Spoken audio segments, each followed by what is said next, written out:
이 책을 내고 나서 우리 학교 선배님한테 제가 책을 냈어요. 이러고 이제 부끄럽지만 책을 보냈더니 그 선배가 책을 읽고 저에게 전화를 해서 한마디를 하셨어요. 책을 보내줘서 고맙다. 잘 읽었다. 그런데 너의 책을 읽기 전에는 행복했는데 읽고 나니 우울해졌다. 이런 명언을 저에게.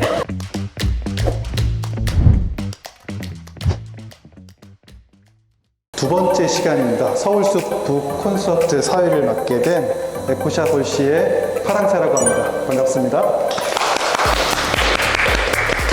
두 번째 서울숲 북 콘서트는 서울시 동부공원 녹지 사업소와 에코샵 홀씨가 공동으로 주최하고 주관하는 특별한 행사입니다.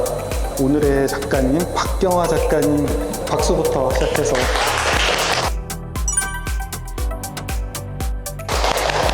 또 함께 하시는 분이 더 소중한 시간인 것 같습니다. 한 분 한 분이 소중하고 지금 이 시간이 충만하기 위해서 함께 호흡하는 그런 기회가 어떤 걸까, 그래서 작은 소개 시간을 마련했는데 함께 해주셔서 감사드립니다.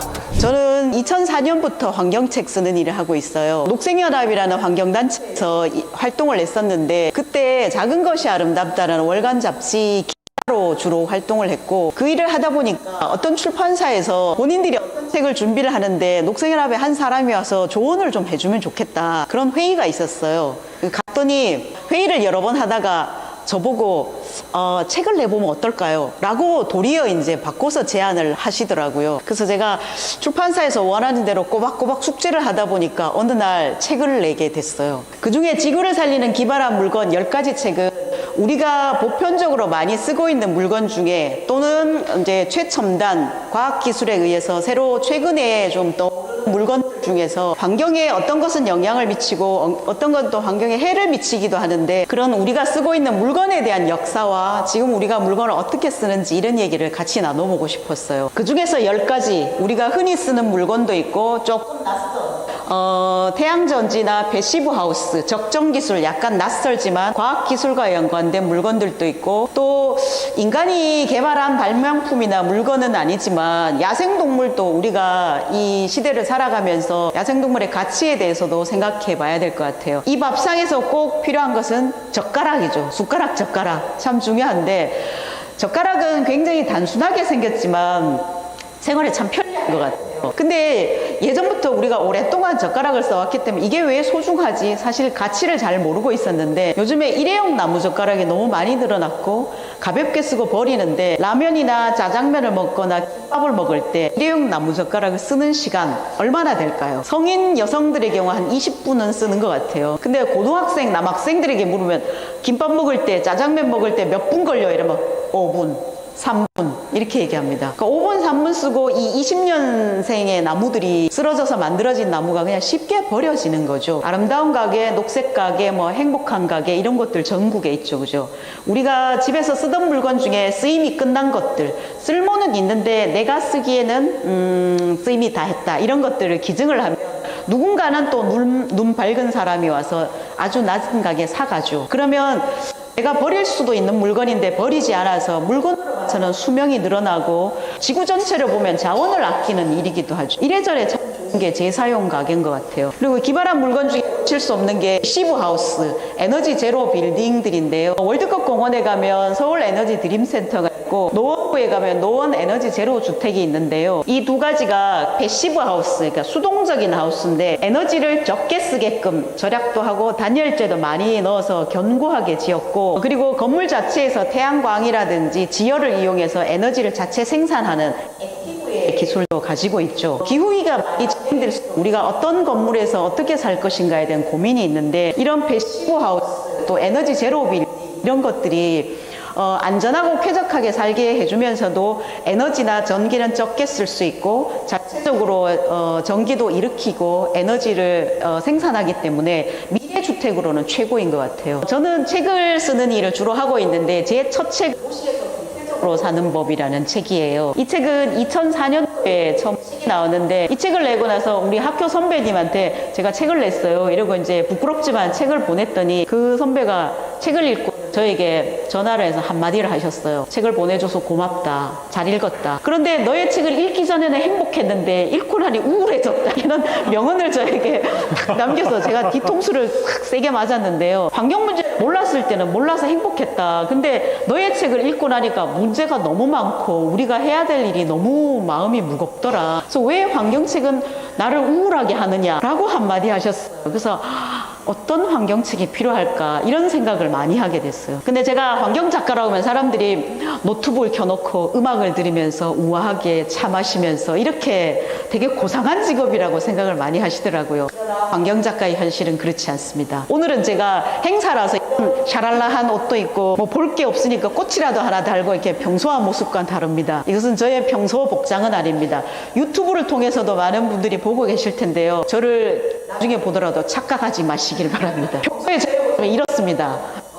주로 아웃도어를 입고 현장을 많이 다니는데요. 작가로서 우아함이랑 고상함 이런 건 없습니다.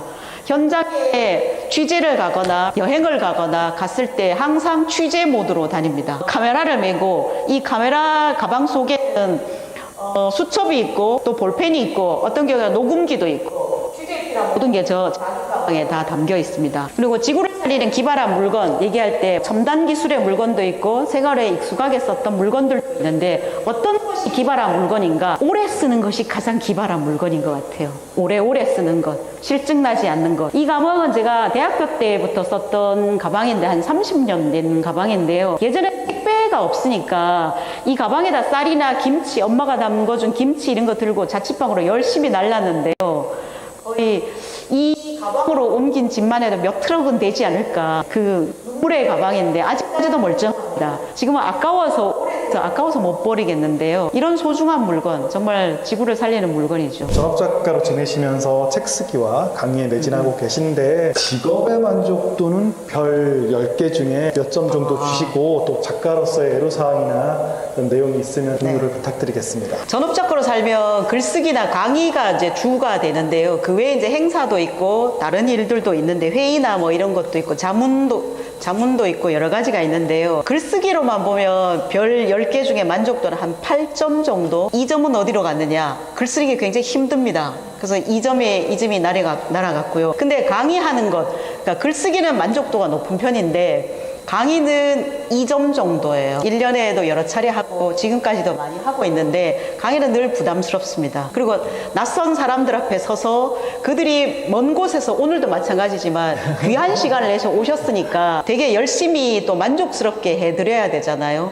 그리고 책에 있는 내용이든 아니면 요즘의 환경 얘기든 되게 다양하게 풍부하게 해드려야 된다는 이 강박관념 이런 게 사실 쉽지가 않아서 초대해주면 좋기는 한데 이 강의가 다가올수록 스트레스를 많이 받아서 2점 정도에 불과합니다. 사실 무관하지는 않아요. 철이나 크롬 이런 걸 섞어서 스테인리스를 만드는데 광산 개발을 해야 되잖아요. 광산 개발은 아시겠지만 호주나 아니면 아프리카나 동남아시아 이런 곳에서 광산 개발을 거대하게 하는데 환경 훼손이 많이 일어나죠. 숲이었거나 들판이었거나 이런 데를 다 흙을 걷어내고 지하자원을 캐내야 되기 때문에 훼손도 심하고 이 자원을 꺼낸 것을 가공하는 과정에도 물을 많이 쓴다든지 에너지를 많이 쓰거나 화학약품을 쓴다든지 오염이 많이 일어나죠. 그래서 모든 금속, 지하자원은 환경 문제, 환경 오염 이런 거와 다 접목이 돼 있는데 쇠, 철은 그래도 재활용이 많이 되는 거의 90% 이상 되는 걸로 알고 있어요. 철은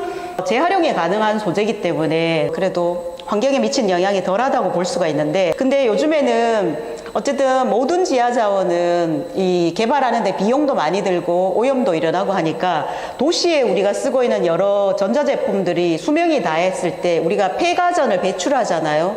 거기에 소중한 자원들이 들어있어서 이 그 폐전자제품을 다시 쓰는 것, 도시 광산 사업이 되게 활성화돼 있어요. 그래서 우리가 분리 배출할 때 전자제품을 그냥 버리면 되지 않고 지자체에서 안내하는 대로 잘 배출을 해야 돼요. 그래서 그 아프리카나 아시아에는 광산을 생산을 개발하는 것보다 도시의 이 수많은 전자제품에서 자원을 다시 쓰는 것, 이게 되게 소중하다고 요즘에 강조를 많이 하고 있고요. 또 분쟁지역 광물이 있어요. 제가 그 고릴라나 핸드폰을 미워해 책에 왜 핸드폰과 고릴라를 얘기를 했느냐, 고릴라가 사는 서식지에 콜탄이 많이 채굴이 되는데 이게 아프리카 콩고 민주공화국 얘기죠. 여기 그 콜탄이 대표적으로 분쟁지역 광물인데요. 아프리카 분쟁지역의 무장반군들이 이 지하자원을 채굴을 해서 몰래 팔아서 전쟁 자금으로 계속 쓰면서 전쟁이 계속되고 주민들은 열악한 상황에서 고통을 많이 받고 이게 악순환이 되고 있는데, 이런 지역에서 캔 광물을 분쟁지역 광물이라고 하거든요. 이게 이제 금이나 주석이나 탄탈륨,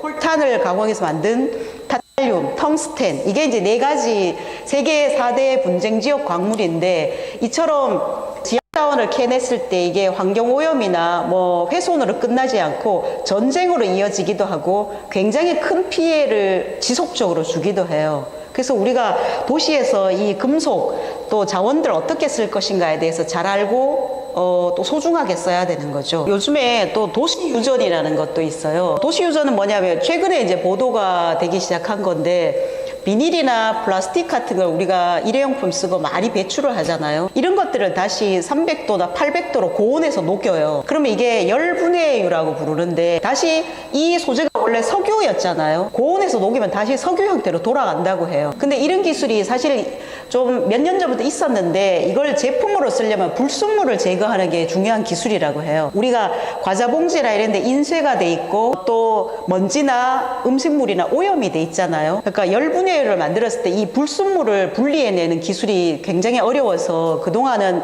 재활용하기가 좀 쉽지 않았다 이랬는데, 최근에 보도에는 우리나라 대기업에서 이 분해하는 열분해유의 순도를 높이는 작업에 성공을 했다고 해요. 그래서 이게 보도된 걸 보니까 도시유전 굉장히 좋은데 그러면 일회용이나 플라스틱 막 써도 되는가 이런 생각이 들었는데, 사실 그건 아니고 재활용이란 건 수거도 쉽지가 않고 에너지를 또 엄청 써요. 그래서 이런 도시유전이 생긴 건 굉장히 반갑지만 그래도 우리가 일회용품이나 배출되는 쓰레기는 좀 줄여야 될 것 같아요. 돈이 되는 야생동물은 여지없이 멸종되고 말았던 그 현실이 가슴 아프게 다가오는 부분인데요. 일상 속에서 그 야생동물을 위해 할 수 있는 작은 실천이 있다면 어떤 게 있을까요? 네. 돈이 되는 동물 잠깐 설명을 하면, 호랑이 가죽은 이제 깔개나 이렇게 과시용으로 많이 썼다고 하고, 표범 가죽은 옷을 만들거나 그 매화 무늬가 너무 아름답고 털이 되게 부드럽다고 해요. 또 호랑이 가죽으로 옷을 만들기는 어렵다고 해요. 과시용 걸어두는 용도로 썼는데, 호랑이, 표범 대표적으로 이제 돈이 되는 동물이죠. 사향 노루의 사향, 돈이 되는 것이죠. 근데 그 중에서 야생동물 중에 좀 흔한 요즘에 너구리, 그 다음에 오소리, 우리나라에 또 흔한 게 고라니, 멧돼지, 이런 것들은 특정 어떤 그 동물이 가지고 있는 뭐 녹용이 있는 것도 아니고, 고기를 우리가 먹는 것도 아니고, 가죽을 이용하는 것도 아니고, 그러니까 보니까 경제성이 떨어지는 동물들은 상대적으로 밀렵을 덜해서 많이 남아 있다고 해요. 그리고 이제 호랑이나 표범 같은 상위 동물을 다 멸종시켰기 때문에 그 밑에 있는 멧돼지나 고라니 수가 좀 많이 늘어나게 된 거죠. 그래서 사람 눈으로 봤을 때 경제성이 있느냐 없느냐를 평가했다는 게 사실 되게 슬프죠, 그죠? 그러나 이것이 우리 한반도 분단된 우리의 세계의 모습인 거죠. 이 동물을 만날 때 위협하지 않는 게 중요한 것 같아요. 소리를 지르거나 돌을 던지거나 다람쥐다 막 이렇게 소리를 지르잖아요. 그러지 않았으면 좋겠고, 제가 호주나 다른 알래스카나 이렇게 여행을 갔을 때 공원이나 도시에서 동물들을 가까이서 볼 수 있었어요. 캥거루나 또 코알라나 이런 것들이 공원에, 또 큰 새들 종류가 공원에 사람 가까이 있었는데 누구도 위협하거나 이러지 않고 사람들과 같이 어울려 있더라고요. 그게 되게 인상적이어서 그것도 중요하고, 또 동물들에게 사람의 먹을거리를 주지 않는 것도 중요해요. 사람의 먹을거리를 주면 길들여지기 때문에 사람에게 의존하게 되죠. 그렇지 않은 것도 중요하고, 산에 갔을 때 야호를 외치지 않는 것, 소음을 내는 것들도 동물에게 위협을 주고, 이 새들이 봄에 4월부터 7월까지가 이제 알을 품는 시기인데, 사람들이 핸드폰으로 크게 통화하거나 또 음악을 듣거나 라디오를 틀거나 산행 갈 때 와글와글 떠들잖아요. 이런 것들이 새들이 알을 품을 때 굉장히 큰 위협이 된다고 해요. 그래서 어미새가 이 알을 품던 둥지를 포기하고 날아가 버리기도 한다는데요. 우리가 직접 새알을 뭐 어떻게 건드리거나 새들을 이렇게 멸종시키지 않아도 소음만으로도 멸종시킬 수 있는 영향을 주죠. 그리고 도토리나 밤 같은 같은 그 야생동물의 먹이 될 것을 숲에서 가져오지 않고 그대로 두는 것도 중요한 것 같아요. 그리고 또 중요한 게 혼자 있는 동물의 새끼, 아기 새들을 무리하게 구조하지 않는 것도 중요하다고 해요. 야생동물 구조센터에서 늘 안내하는 걸 보면 동물 새끼들이 이렇게 있으면 불쌍해 혼자 있어 이러고 구조를 하는데 어미가 주변에 이렇게 지켜보고 있는데 사람이 있기 때문에 경계하느라고 새와 떨어져 있는데 사람은 벌써 도와줘야 돼 라고 생각을 하는 거예요. 그게 도리어 납치가 될 수 있다는 거죠. 그래서 어미와 새끼를 떨어뜨릴 수 있는데 야생동물 구조센터에 그런 게 봄에 상당히 많다고 해요. 그래서 우리가 생태계를 잘 이해해야 되는 거죠. 그죠? 사람들이 좀 어떻게 잘 선택해서 이렇게 환경을 사랑하는 사람들을 만들 수 있을지. 일일이 설득하는 건 사실 쉽지 않은데 제가 이렇게 살고 있다는 걸 이제 페북이나 강의 때 책으로 통해 보여주면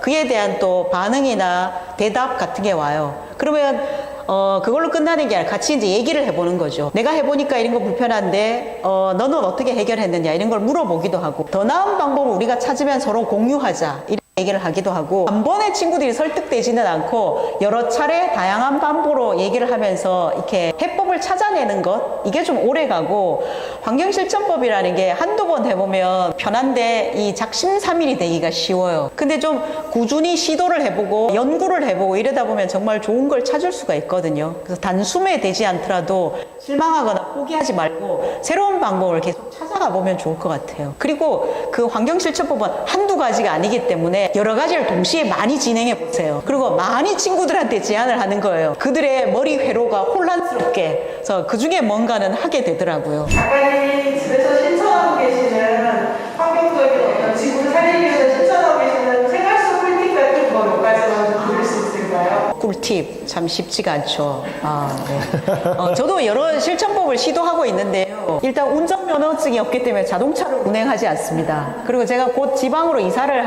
할 예정인데 친구들이 다 작은 자가용을 사라고 엄청 권합니다. 그래서 제가 그럴 때마다 좋은 아이디어다. 근데 나의 직업을 생각해봐라.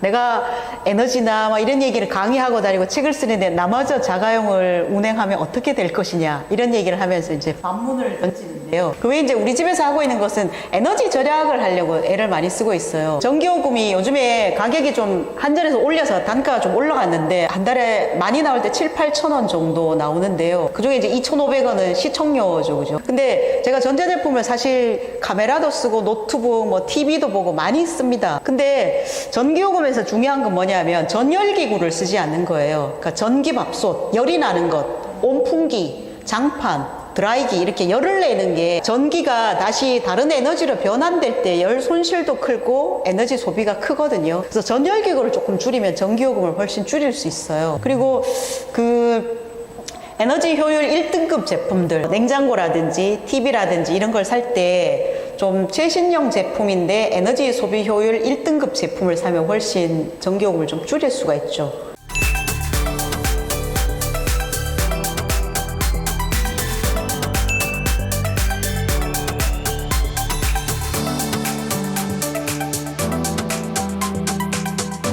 긴 시간 동안 수고 많으셨습니다. 감사합니다.